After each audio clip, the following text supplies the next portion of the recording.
қарт бабам мен вагонда уже өлді деп ташлайжақ болғанда, вай, бұл баланы қайтып ташларымыз жолда көм алмай жақмыз деп, сон қарт бабам айта, Алла рахмет етсін, тоқтаңыз дей, бұл бала дей, өлмеген дей.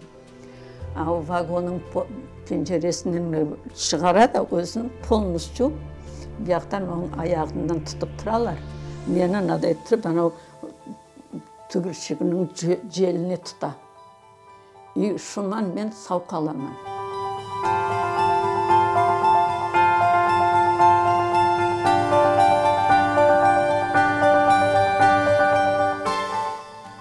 Яқшы өзіміздің идей бірге яшай алмадық. Не деп, ер төледе в основном өміріміз жынтмайында дейтін еді.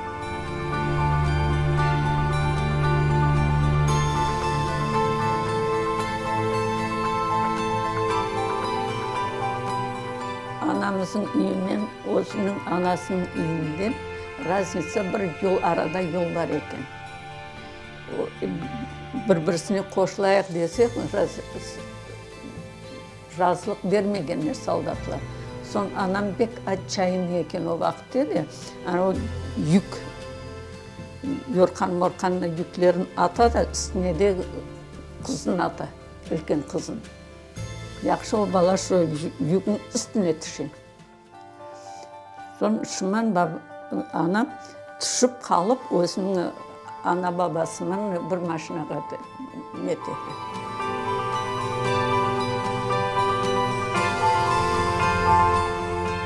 Вот он түрмені бір солдат, хозяюшка, возьми, это тебе пригодится деп, өзі машинаға жүклеген. И о бізді бек нетті дейтін еді.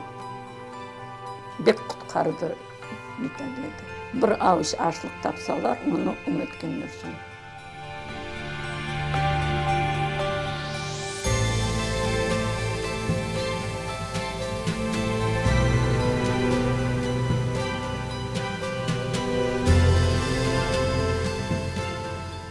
Anam kolxozlarda şu kolxoz